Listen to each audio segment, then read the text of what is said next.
Hey hi. இப்போ பார்த்தீங்கன்னா ட்ரெண்டிங்கில் போகிறது வந்து சிறுவாபுரியில் இருக்க முருகன் டெம்பிள். ஸோ இதுக்கு பார்த்தீங்கன்னா நிறைய பேர் போயிட்டு வந்துட்டுருக்காங்க. ஸோ போகாதவங்களுக்காக தான் இந்த வீடியோ. அங்கே எப்படி இருக்கும், நம்ம எப்படி ட்ராவல் பண்ணி போயிட்டு அங்கே என்னென்னலாம் நமக்கு வசதிகள் இருக்குது அப்படின்றது தான் இந்த வீடியோவில் நம்ம பார்க்க போகிறோம். வாங்க போகலாம். ஸோ இதில் இங்கே பார்த்தீங்கன்னா நம்ம போகிறது எல்லாமே ஹைவேல தான் போகிற மாதிரி இருக்கும்.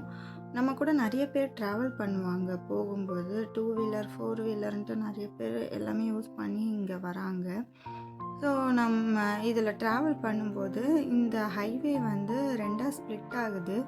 நம்ம சைடில் லெஃப்ட் ஹேண்ட் சைடு கொஞ்சம் போகிற மாதிரி இருக்கும். ஸோ லெஃப்ட் ஹேண்ட் சைடில் நம்ம இங்கே ஸ்ப்ளிட் பண்ணி பிரியும்போது நமக்கு ரைட் ஹேண்ட் சைடில் ஒரு போர்டு ஒன்று வச்சுருப்பாங்க. அங்கே என்ன மென்ஷன் பண்ணியிருப்பாங்கன்னா, இந்த சிறுவாபுரின்னு சொல்லிட்டு இந்த முருகன் கோவிலுக்கு போகிற ரூட் அப்படின்ற மாதிரி மென்ஷன் பண்ணியிருப்பாங்க. நீங்கள் பார்த்தீங்கன்னா தெரியும். இந்த போர்டை பார்த்துட்டு ஏமாந்துடக்கூடாது, கோவில் எங்கேயோ பக்கத்தில் தான் இருக்குது அப்படின்னு சொல்லிட்டு. ஏன்னா இங்கே இருந்தே நம்ம ரொம்ப தூரம் போகிற மாதிரி தான் இருக்கும். நானும் ஃபஸ்ட்டு டைம் போகும்போது அப்படி தான் நினச்சேன். ஸோ ரொம்ப நேரம் போகிற மாதிரி இருந்தது. ஒரு வழியாக பக்கத்தில் ரீச் ஆகிட்டு பார்த்தீங்கன்னா சைடில் காராக நிற்குது. அப்புறம் என்னன்னு போன அப்புறம் தான் தெரியுது நம்ம சிறுவாபுரியை நெருங்கிட்டோன்னு சொல்லிட்டு. அங்கே பார்த்தீங்கன்னா 4 வீலருக்கெல்லாம் உள்ளே வந்து ஸ்பேஸ் இல்லைன்னு சொல்லிட்டு எல்லாருமே இங்கே தான் வந்து பார்க் பண்ணி வைக்கிறாங்க 4 வீலரை. அப்போது இங்கே எதில் தான் போகிறது அப்படின்னு பார்த்தோன்னா, நமக்கு இங்கே ஷேர் ஆட்டோ அவைலபிளாக இருக்குது, ப்ளஸ் வந்து மினி பஸ்ஸும் அவைலபிளாக இருக்குது. ஸோ 2 வீலர் வரவங்க வந்து 2 வீலரையே யூஸ் பண்ணிக்கலாம். சரி, கிட்ட தான் வந்துட்டோன்னு நினச்சி பார்த்தா அதுதான் இல்லைங்க. இன்னும் இங்கேருந்து ரொம்ப தூரம் ட்ராவல் பண்ணுற மாதிரி இருக்குது. ஸோ 2 பக்கமும் வந்து அக்ரிகல்ச்சர் பண்ணிகிட்ருக்காங்க. பார்க்க கொஞ்சம் நல்லா தான் இருக்குது. இப்படியே போயிட்டே இருக்கணும் 2 வீலரில் போகிறவங்க. இதே மாதிரி போனீங்க அப்படின்னா போகிற வழியில் நம்ம வந்து நான் போகிற வழியிலே பார்த்தீங்கன்னா வந்து மினி பஸ்ஸு 4-5 பார்த்துட்டேன். ஸோ பஸ் இல்லைன்ட்டு ஃபீல் பண்ண வேண்டாம், நமக்கு அவைலபிளாக இருக்குது.